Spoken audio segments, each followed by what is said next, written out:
This is delightful. it's it's so good to be together.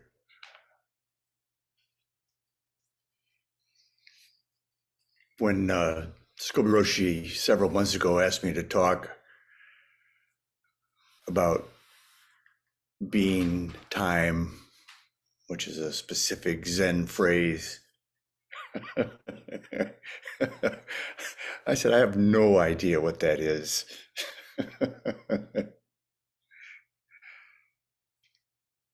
But one thing I really enjoy about teaching is just things start to pull together. Things start to pull together. There's more and there's more. And how about this? And how about this?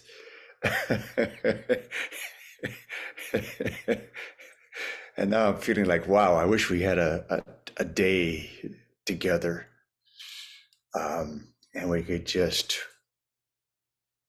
chew on some wonderful tastes.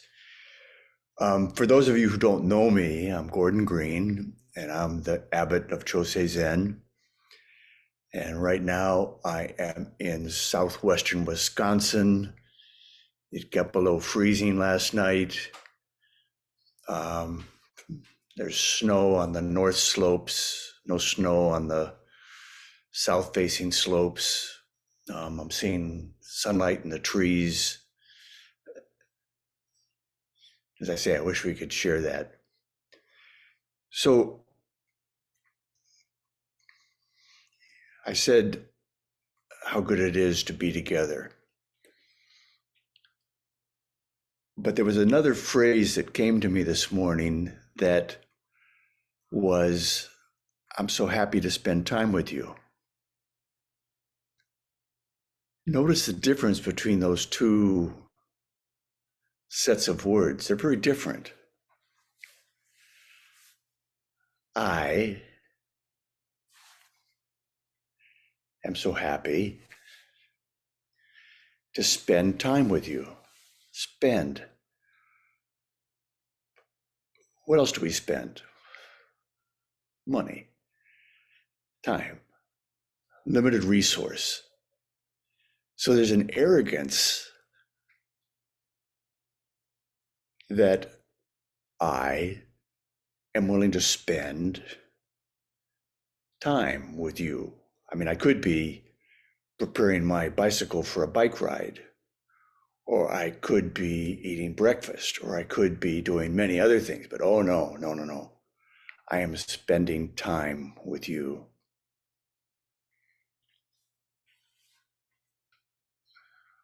I'm much happier to be with you. I'm much happier to be together. But this gets to this notion of words and impact, and how easily it trips off the tongue to say, I'm happy to spend time with you, without recognizing all the embedded feelings inside of a statement like that we don't even think about. So there's going to be words, and some of them will be mine, but some will be from a story written 30 years ago. And then there's a song from more than 50 years ago that have kept rolling around for me and coming together today. And you've been primed. You had that wonderful essay by Whitelaw Roshi that you received a couple days ago, her Forbes monthly column. And I urge you to read it if you haven't yet. It's got some, it opens the ground for me to be more poetic than I might have been otherwise. She and I share a background in research, scientific research. And so, as she mentioned in her essay, and I know in my own life, time was a real thing. Most equations that I used when I was describing physical processes, when I was working on microclimates, had time as one of the variables. Fortunately, that's gone for me now. So let's do this story. Alan Lightman. I don't know his current. I don't know if he's alive. I don't know if he's dead. But 30 years ago, when he wrote this Einstein's Dreams, he was teaching physics at MIT, and he wanted to take something of Einstein's revelations about the illusion of time and play with it. And so he did so by setting his stories, many different stories, all in Geneva, Switzerland at the time when Einstein was a patent clerk there. And the one I wanted to read is from the 5th of June, 1905. So here's just a short bit of something. And forgive my pronunciation of, I guess it would be Swiss German names is abysmal, but I'll pretend like I know what I'm saying and correct as necessary. It goes like this. From a description of the locations and appearances of rivers, trees, buildings, people, all would seem common. The Aar, which is a river, bends to the east, is sprinkled with boats carrying potatoes and sugar beets. A row of pines dot the foothills of the Alps, the trees' cone-laden branches curving upward like arms of a candelabrum.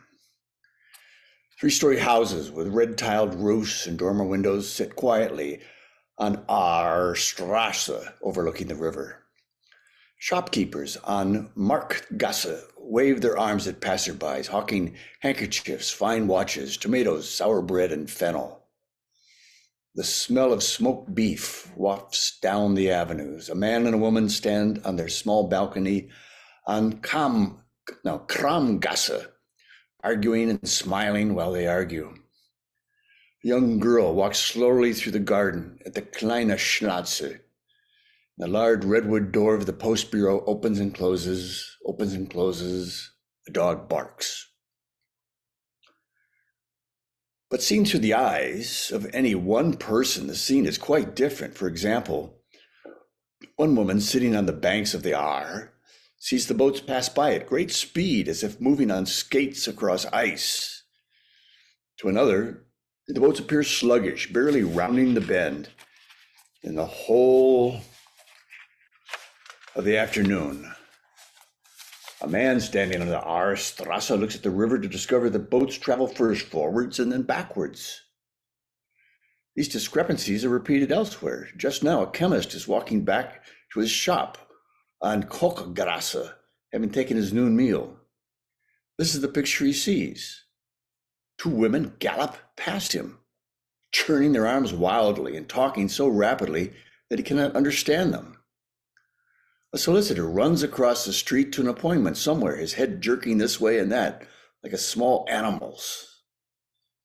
A ball tossed by a child from a balcony hurtles through the air like a bullet, a blur barely visible. The residents of number 82 just glimpse through their window, fly through the house from one room to the next, sit down for an instant, shovel down a meal in 1 minute, disappear, reappear.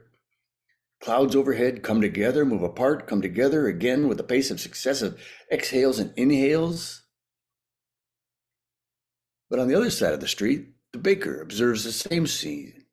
He notes the 2 women leisurely stroll up the street, stop to talk to a solicitor, then walk on. The solicitor goes into an apartment at number 82, sits down at a table for lunch, walks to the first floor window where he catches a ball thrown by a child on the street. To yet a third person standing under a lamppost on Kochgrasse, the events have no movement at all. 2 women, a solicitor, a ball, a child, 3 barges, an apartment interior are captured like paintings in the bright summer light.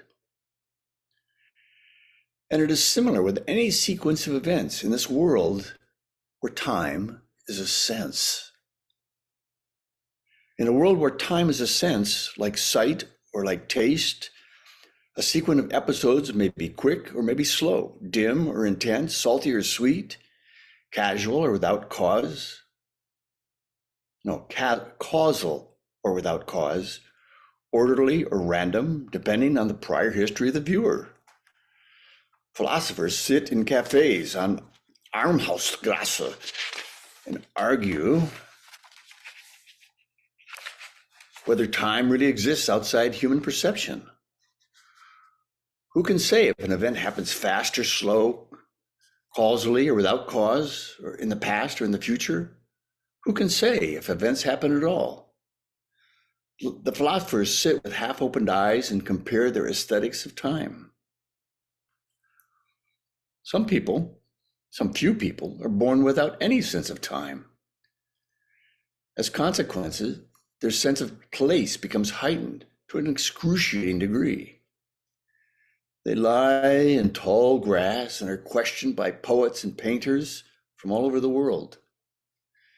These time deaf are beseeched to describe the precise placement of trees in the spring, the shape of snow on the Alps, the angle of sun on a church, the position of rivers, the location of moss, the pattern of birds in a flock.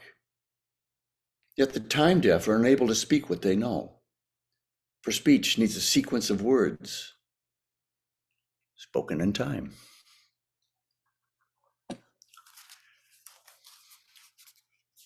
Each day in 1905, he tells a whole different way of thinking about time. And what this wakes up in me is a realization of several years ago when I was practicing a certain movement of way of walking that derives from one of the martial arts that lies at the core of our Zen training.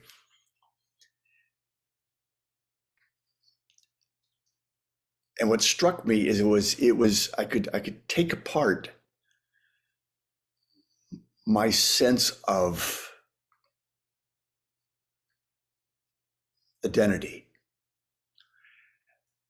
We act as if we are the same person from day to day. I mean, we know about aging. We feel aging. We have different attitudes about aging.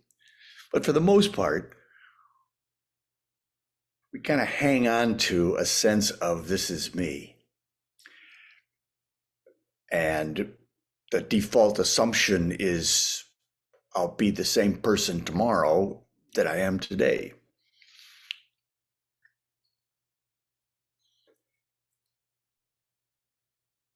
And that gets at this paradox that we keep running into in our Zen training, is that we identify as something of a fixed object. We are a point in time and space that it's a fixed reference point. And everything happens relative to that fixed reference point. So we talk about time flowing, and the only reason we can do that is because we ourselves are stationary. We are fixed, right? To talk about something flowing, you need a reference point to detect that sense of flow. And so we lock ourselves in an illusion of no change, and then talk about this illusion of change outside of ourselves. Whereas when I think about Lightman's description of time as a sense, yeah.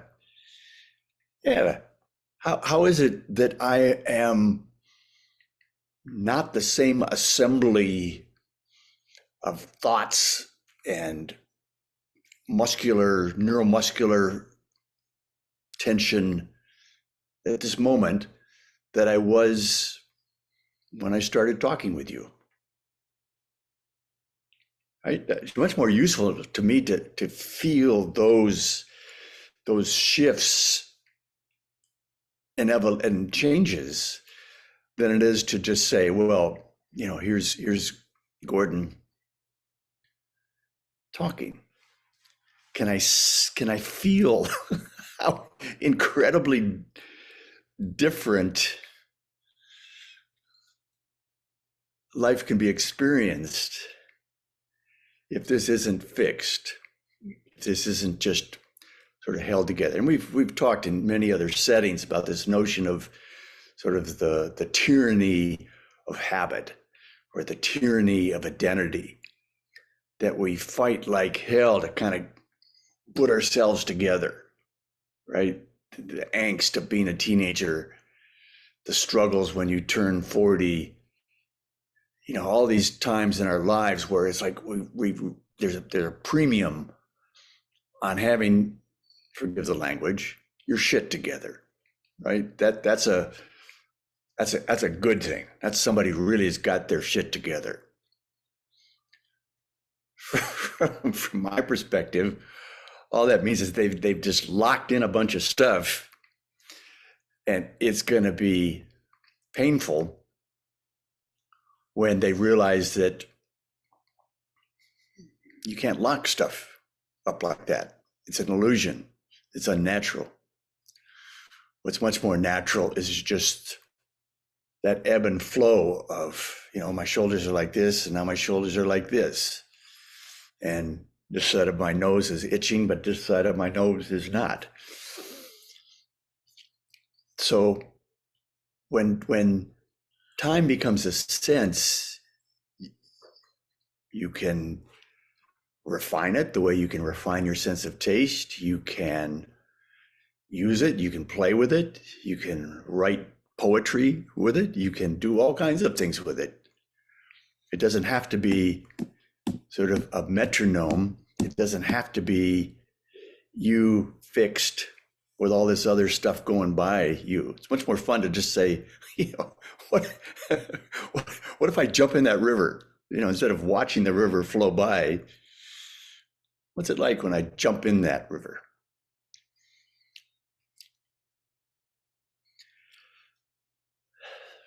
So that's one thing that's been on my mind. And I highly recommend that collection, Alan Lightman, Einstein's Dreams. But I also talked about a song.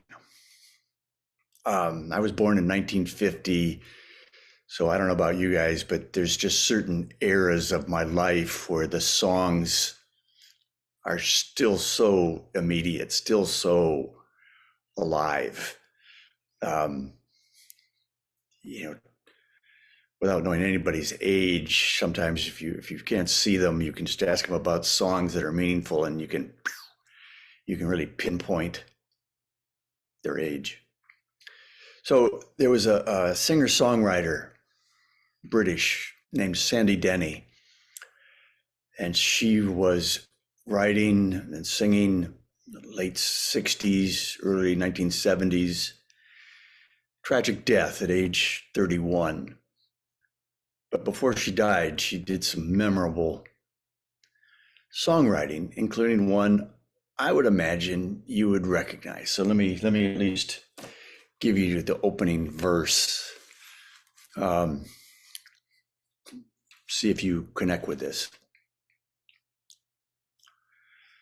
Across the evening sky, all the birds are leaving. But how can they know it is time for them to go? Before the winter fire, I will still be dreaming. I have no thought of time. For who knows where the time goes? Who knows where the time goes? Forgive me. Anybody recognize that?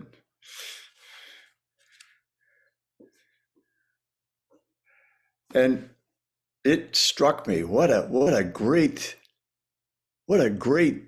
tool for talking about Zen. Who knows where the time goes? So this talk was sort of meant to focus on time.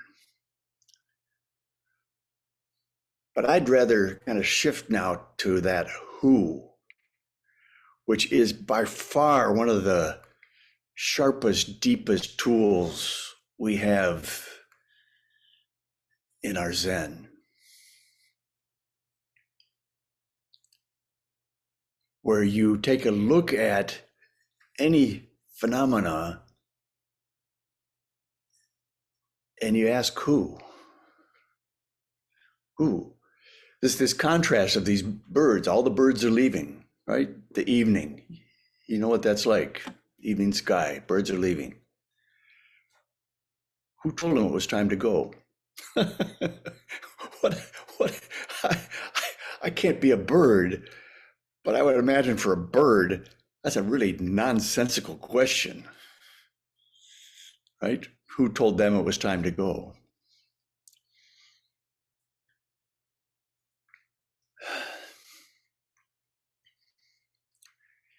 So we've got people here with decades of Zen training. We've got people here maybe who are just having their first taste of Zen training. So I want to talk more at the moment to people for whom this is an early taste, because this is the great challenge, struggle, effort that goes into Zen training, is that we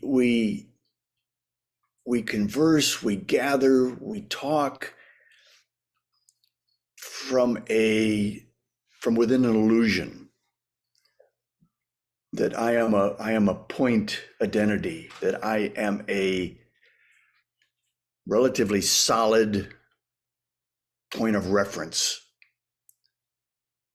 for my experience of the world around me. Whereas much of the sort of the paradoxical language that comes out of the mouths of Zen teachers and out of Zen stories makes no sense. Makes no sense. And the reason it makes no sense is because it is not done from that fixed identity, point of reference. I am what defines the reality of the world around me. And since that's the culture we grow up in, that's the language we grow up in, that's the shared reality that we grow up in, this other stuff, it makes no sense. So you read about what we call Zen koans, these sort of seemingly paradoxical statements.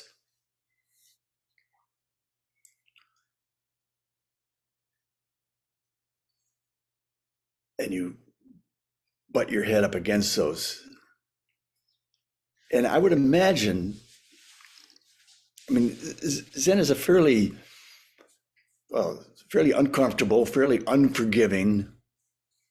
It's not a gentle, let me take you by the hand and lead you into this world of Zen.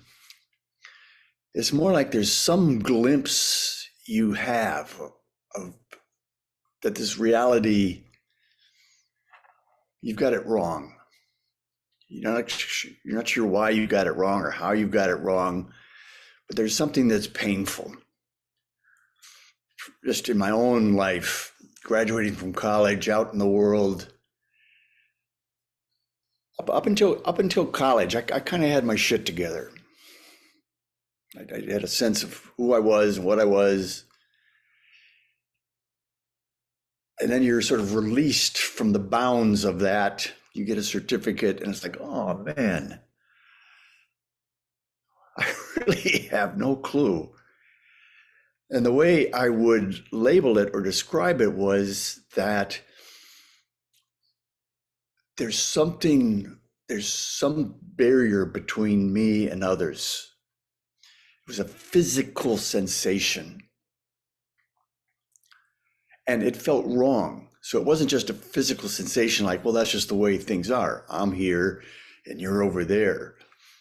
It was like, I'm here, you're over there. And my God, that hurts. And that was my pathway to come in, because Zen was the way I encountered it, the teachers I encountered. It's like, yeah, we get that. Those kind of things hurt. And if you want to figure that out, you sit down as you have been, you tuck your legs, you start to adjust your breathing, you start to get a sensation of your body and gravity, and you get to work. You get to work. And as a beginner, it's all physical.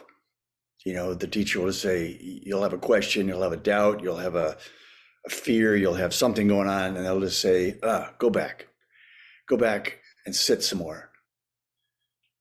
Go back and count your breaths. Go back and get your posture adjusted.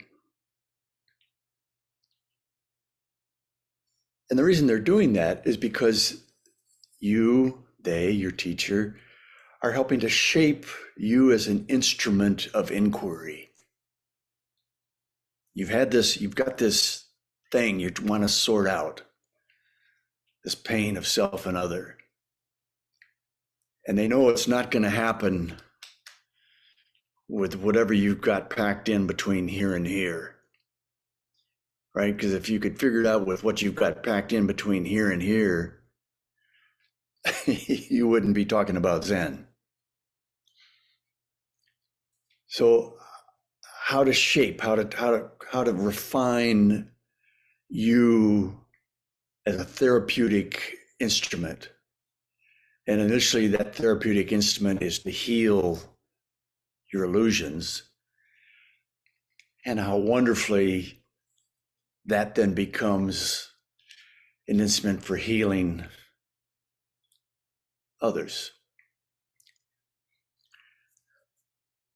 But back to this notion of, refine your breath, refine your sense of gravity, refine your awareness, moment by moment by moment, this sensory sense of your body shifts and changes, your bodily sense of shifts and changes and all that's around you.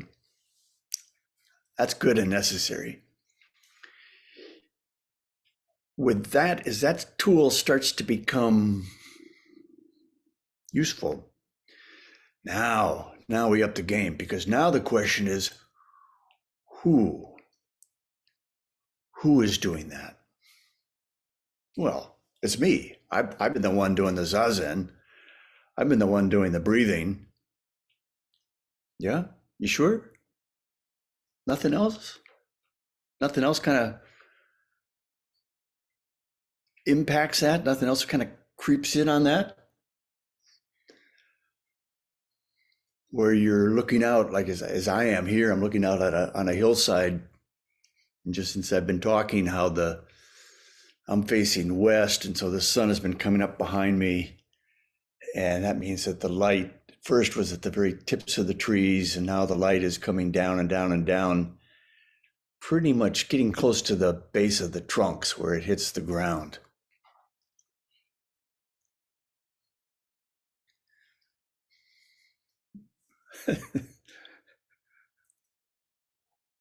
That light is as much a part of me as these whiskers.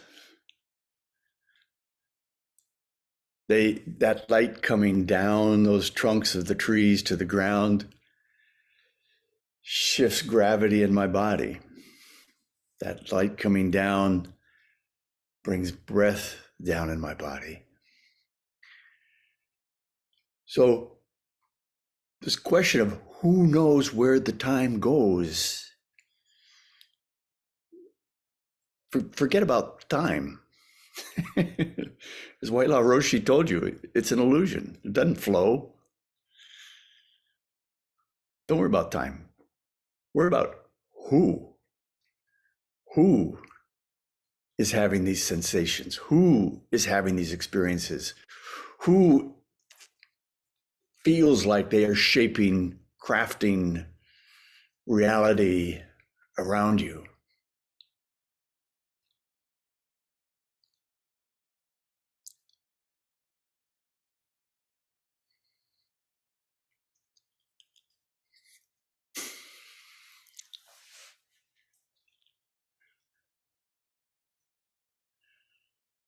I have not looked at a clock. I'm resisting looking at a clock. I feel like I should look at a clock because we made a deal. So here we are. It's 8:02. I'd be curious for you guys. What's on your mind? What's been on you? Several of you have been doing this 49-day challenge. What questions have come up? You've been listening with me for 30 minutes. What thoughts or questions have come up? And maybe, actually, if I was doing my job really well, I would just say, okay, just tell me, who knows where the time goes? Somebody here can tell me who knows where the time goes? I really want to know. It would help those birds if they could know where the time goes. What do you got, guys?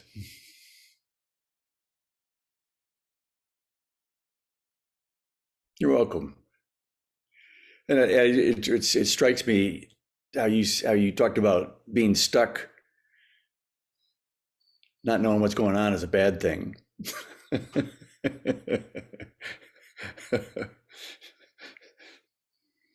Yeah, not something necessarily on my mind, but something I'd like to share. Um, we have an abundance. We're rich in squirrels here. We've got a lot of oak trees, and in our kitchen, I can look out. This morning there were like 7 squirrels, and we put nuts out. And it's interesting because I don't know if you've observed squirrels, but they take the nuts, they eat a couple, then they start burying them all over. And it's interesting when you look at the perspective of a squirrel from an individual, we look at that and they put it under a leaf and then they pat it down. And it's like, yeah, that's ridiculous. Why are they burying these? And are they going to go back for them later? But then if you think about it, they're not burying them to come back later. They're thinking, it's a system, and they're expanding to make more oak trees for 200 years later. So I think from looking at it from this narrow perspective that we typically look at things in, this like, oh, you're going to eat it in the next day or so, as opposed to, oh, there's going to be 100 generations of squirrels later. Hey, it's this different thing. They're not cognating in the same way. So that, I think, that plays into this sense of time, in a organic sense. I'm smiling because I'm imagining a book by Ben Jonson called Squirrel's Dreams, where you can get a hundred vignettes of squirrels and their acorns.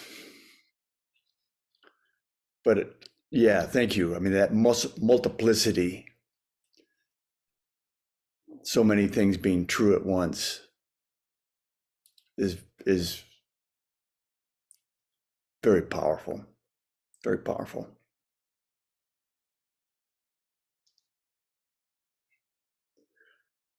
I was actually imagining that sort of the tyranny of just having one mouth and one microphone to pick up my words. As I was getting ready to work with you guys, I really wanted at least 4 channels going on simultaneously, where we've got Sandy Denny singing over here, and we've got Alan Lightman over here with an ongoing reading, and then in another chat, I'm doing some commentary, and then another channel, all of you doing commentary, sort of simultaneous flows.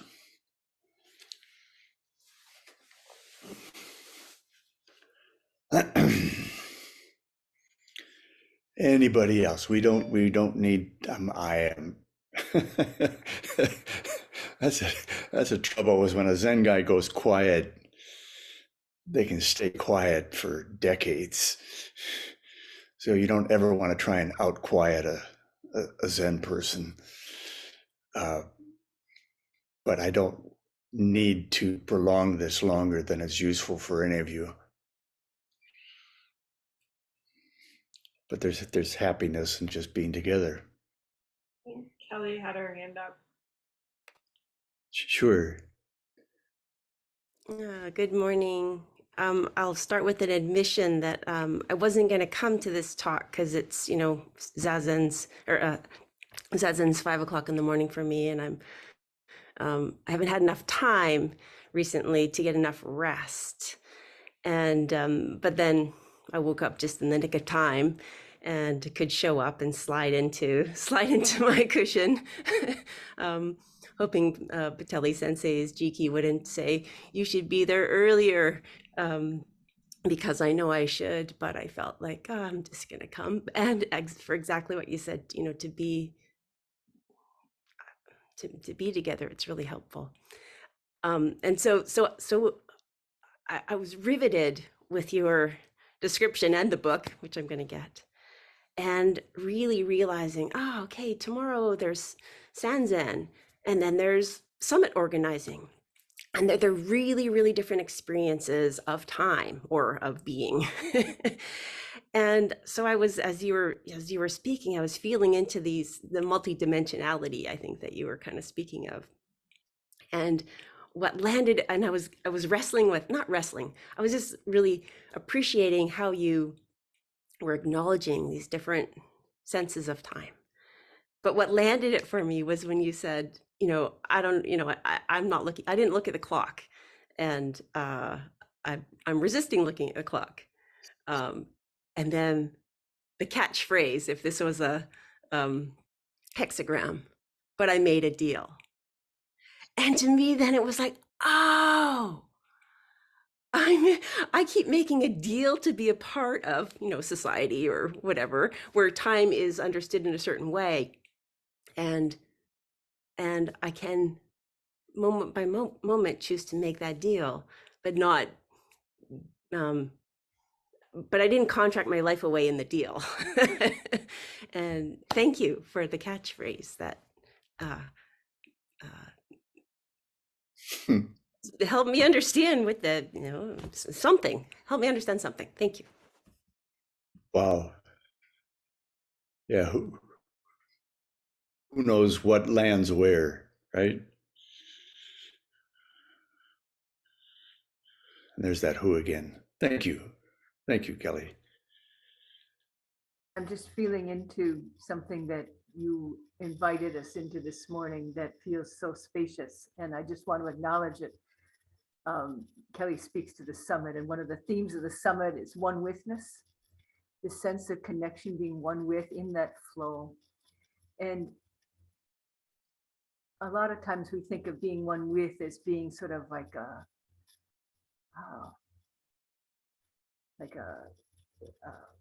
an act of compassion or something. Yeah. What I'm feeling into from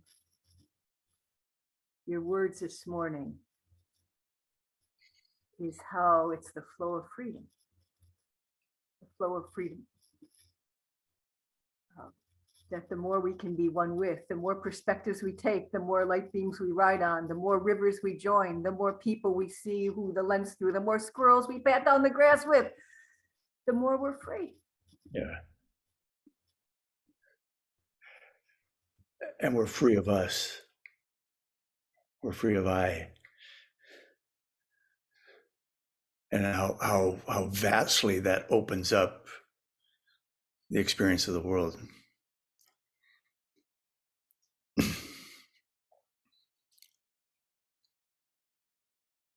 I'd be curious for some of you folks, we've never met face to face, and we probably never even met screen time. But I'd just be curious, what, to the degree, I think you took the 49-day challenge, and you said, okay, I'll stick around for this, hear what this guy has to say. I'd really be curious, what happens as you hear this discussion?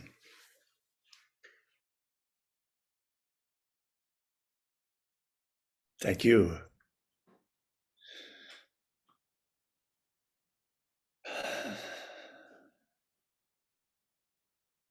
And Nora. I'm kind of reluctant to speak, but because I am new to this group, but since you invited it, I just had a reaction or a comment on Ben's comment, which was about the close relationship between how we think about time and how we think about causality. And, the historical fallacy of post hoc ergo propter hoc. And our tendency to ascribe intentionality to things we see and to make inferences from sequences of what we perceive as sequences of events. So we have a common expression, you made me feel X, or you made me do X. And we know some, from social psychology and and experience that a lot of that is a construction. And I mean, it's kind of baffling when someone presents you with, or asks you if you think they made you do X, but it's like, well, this happened and then I did X. But why do we perceive a causal relationship there? Anyway, end of comment. So thank you very much for the talk. And for all the comments. They're very absorbing. Yeah. As you're speaking, I'm feeling how we can make a weapon out of words, that as soon as I say, you made me do this, that's not just a statement of causality. Many times there's a lot more behind it than simply a statement. Yeah.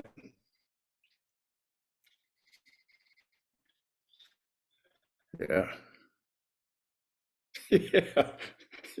Yeah. It's like we can weaponize our version of reality. I'm going to beat up your reality with my reality. So just here we go. That helps me. Thank you. And you speak from, you speak with some depth. You got some life behind you for that statement.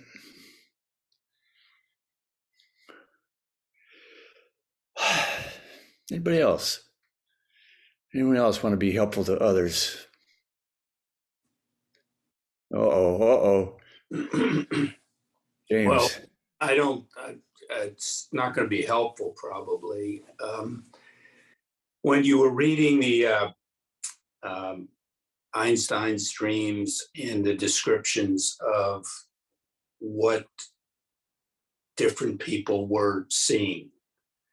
And I think about early in my life, I did a lot of photography, and how going out with somebody, like people with a camera or something like that, and you're taking these snapshots of these things, and you come back into a room and you say, my God, what's going on there? There's, 200 different pictures here even. And then, so when I was listening to you and I think about this, you go, how do we communicate at all? I mean, everything is going in I mean, just that little paragraph about the river, and you go, no wonder, excuse my language, but no wonder we're so fucked up as a society or whatever. And then, though, I realize, yes, but even with all of that, actually, we are together. I mean, we feel all that. All that isn't there at the same time. Do you know what I mean? Even in this moment, I mean, it's like there's 12 people on my screen, 12 squares here. There is this there, right? That is it. Yeah. And I kept thinking, if I can take solace in that at any moment when it hits me, actually, because what happens is I'm locked into my framework or my view, right? And I think that that's right or correct in this moment or whatever it is. And I can come into conflict with somebody else and, well, that's the wrong view or whatever. And you have an argument or whatever it is. But in this training, I'm really getting familiar with not just the fact that, okay, there's all that static, that beyond that static, there's this other that is always there. Yeah. And even when Whitelaw Roshi was you were starting to, I'm losing the thought here now. I don't, there is just, it's all so much closer than most of the time I experience it being. It's even beyond closeness. I mean, so the words don't even get it. Yeah. And I don't know if that's helping, but it's just, there's real solace in the fact is that as locked in as we are to all of these things and all of the conflicts that we have between each other and everything else, the fact that there's any connection or anything at all is so amazing that you actually realize how false that other is and how strong the real foundation or whatever is. And even in this moment, I feel it here in this, looking at these rectangles. Yeah. Oh, that's, I mean, think of the difference between, let me tell you a story. Once upon a time, and we go on, compared to, let me beat you up with my reality. Right? We can, you tell me a story, I'll go anywhere with you. I will go anywhere. Just tell me a story.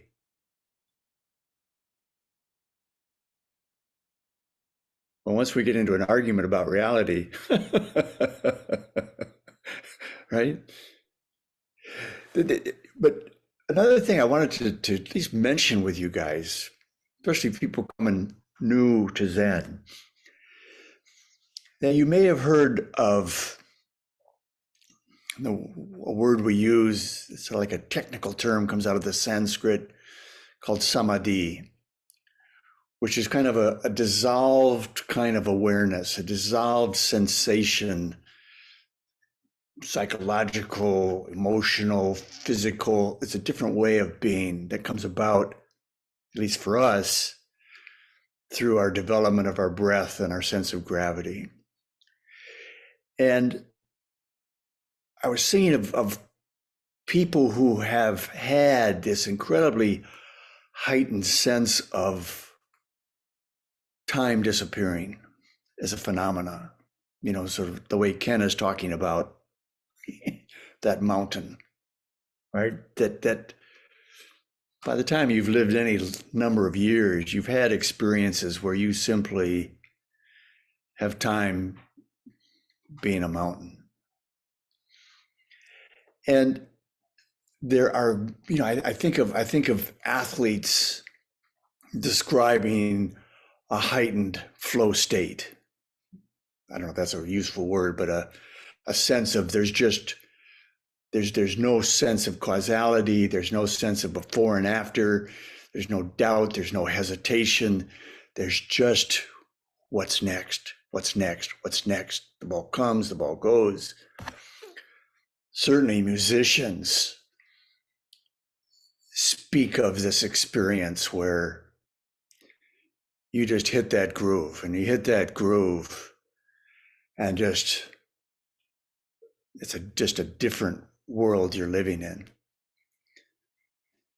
But basically anybody can have a heightened sense when you're really focused. People who are writing, it just sort of takes over and you're writing.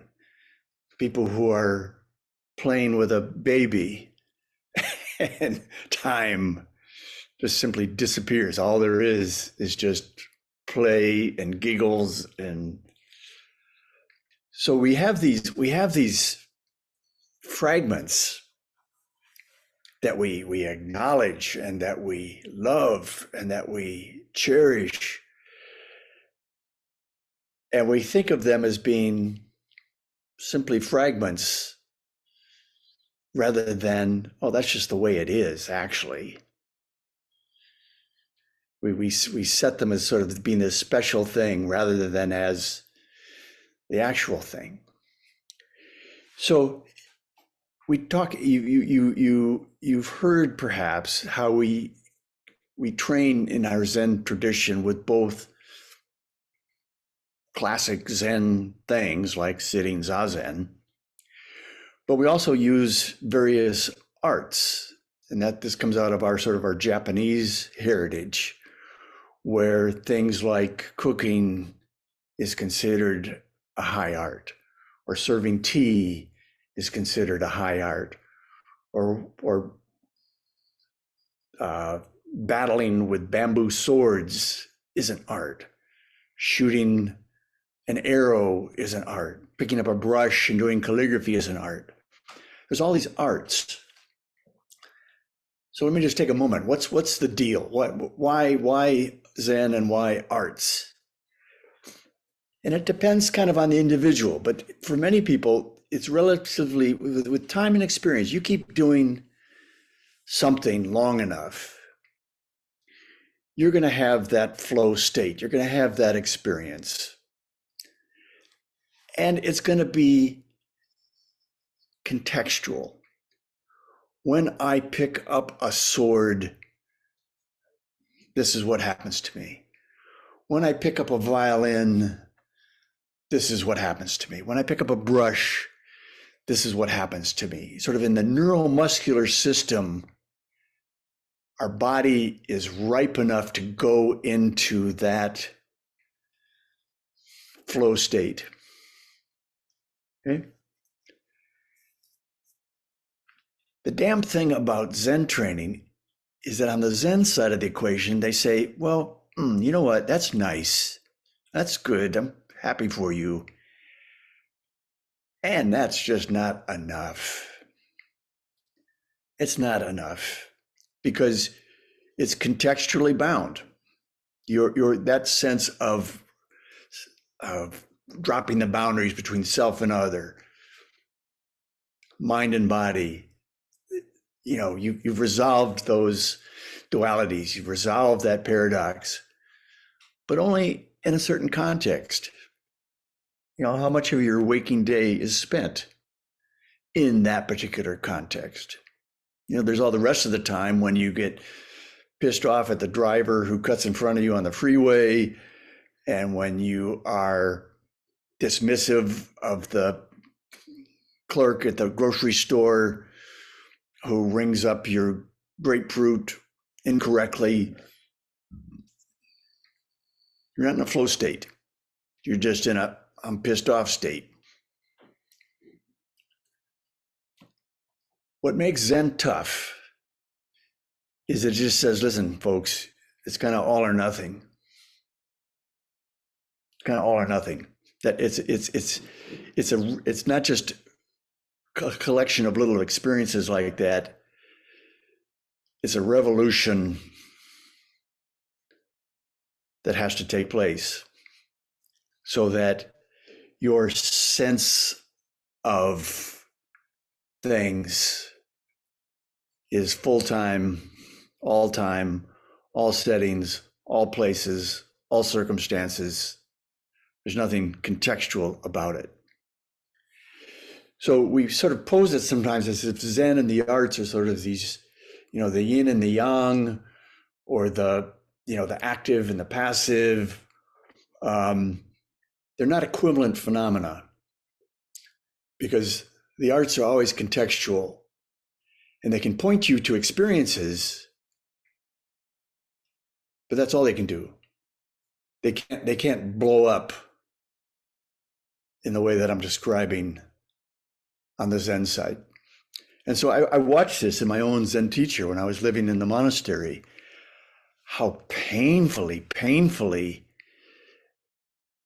when students were at a certain point in their training,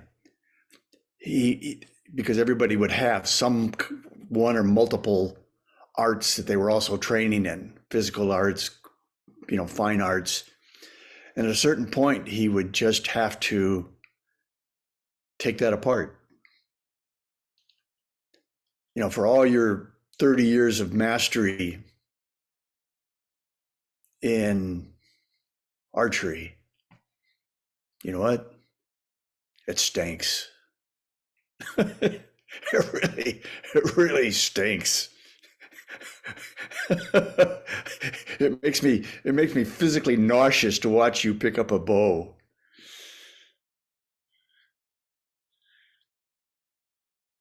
Very, very harsh treatment of somebody who spent 30 painful years learning how to pick up a bow. So I guess I'm just introducing this to you because you hear of Zen and the arts.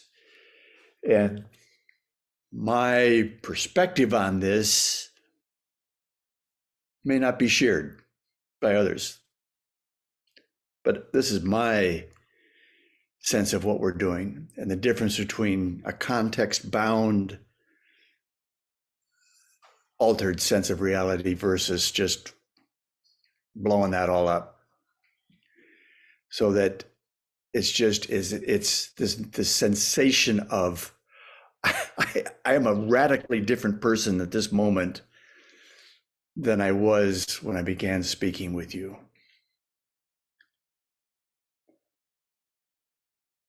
That's not a belief.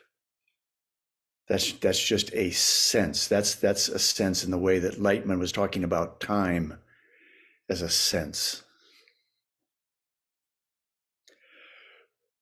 You guys got me cranked. I haven't looked at a watch in a while. But I sense we're coming to a close. But final thoughts, final experiences, final feelings that you want to share while it is that we're together. Yes. Roshi, you talked about the pain of feeling that separation from others early on. And, just thinking about what is it in us that resists letting go of the idea of me. Is it a choice we make? Is it a leap of faith? Is it a realization? Or is it all those things bound together? That's probably not a straight question. but I'm just struggling, obviously, with that too. Like, what is it that in us that resists? Obviously, there's some fear in letting go of the idea of me, that we all have some, identity concern. Anyway, I'm not sure what question I'm asking. I'm just throwing some things up. Sorry about that. No, I love the scramble. I love the mess. Right? That's that's exactly how it should be.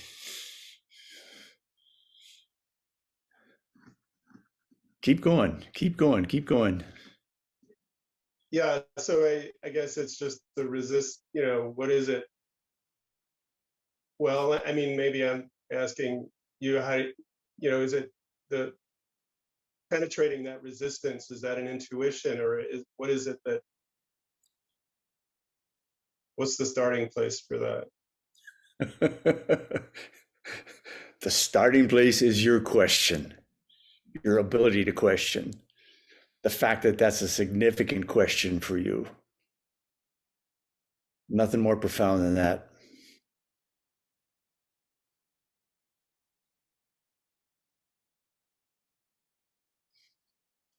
There's a woman right underneath me who's smiling. Annie.